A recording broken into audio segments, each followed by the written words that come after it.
एक तरफ सुविधा, दूसरी तरफ प्रकृति। आप किसके साथ हैं? साथियों नमस्कार, मैं हूं योगेश और आजकल देवभूमि उत्तराखंड बड़ी चर्चाओं में है। बादल फटने से उत्तराखंड के कई जगहों पर बड़े बुरे हालात हैं, जिसमें देहरादून भी शामिल है और कई लोग इसमें अपनी जान गंवा चुके हैं। इसी बीच एक खबर आती है कि केदारनाथ रोपवे प्रोजेक्ट में 4000 करोड़ रुपए से ज्यादा अडानी ग्रुप इन्वेस्ट करेगा। जिस यात्रा को पूरा करने में करीबन 8 से 9 घंटे लगते थे, इस प्रोजेक्ट के कंप्लीट होने के बाद सोनप्रयाग से केदारनाथ केवल 36 मिनट में पहुंच सकेंगे। जो इसकी कैपेसिटी बताई जा रही है कि हर घंटे इस रोपवे के थ्रू 1800 लोग केदारनाथ पहुंच सकेंगे। हर साल करीबन 16 से 20 लाख लोग केदारनाथ आते हैं और इस प्रोजेक्ट के कंप्लीट होने के बाद यही नंबर 35 लाख से 40 लाख लोगों तक पहुंच सकता है। थोड़ी देर के लिए मान लेते हैं कि ये प्रोजेक्ट कंप्लीट हो गया और इतने लोग वहां पर आने लगे। इसके बाद असली बवाल शुरू होगा। अब जो ये इतने सारे लोग आएंगे तो ये कहीं रुकेंगे भी, खाएंगे भी, होटल्स का कंस्ट्रक्शन होगा, रेस्टोरेंट्स बनेंगे।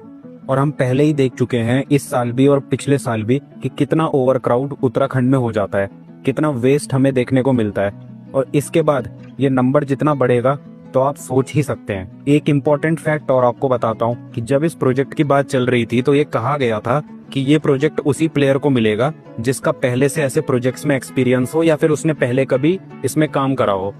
अडानी एंटरप्राइजेस का ऐसा कोई भी एक्सपीरियंस जब भी मैंने सर्च करा मुझे तो नहीं मिला। और साथियों, इसका जो सबसे बड़ा नुकसान होगा वो पहाड़ों और केदारनाथ वैली को होगा, क्योंकि वहां पर जो इकोलॉजी और सेंसिटिव एनवायरनमेंट डिस्टर्ब होगा उसका तो कोई कंपैरिजन ही नहीं है। 2013 की केदारनाथ आपदा, धराली और देहरादून में जो आजकल बादल फटे हैं, इनसे ही हम थोड़ी चीजें सीख सकते हैं। रिलीजियस टूरिज्म और एडवेंचर टूरिज्म का यही एक बेसिक फर्क होता है कि एक तरफ लोग अपनी भक्ति और श्रद्धा के लिए आते हैं और दूसरी तरफ लोग एक्साइटमेंट और थ्रिल के लिए आते हैं।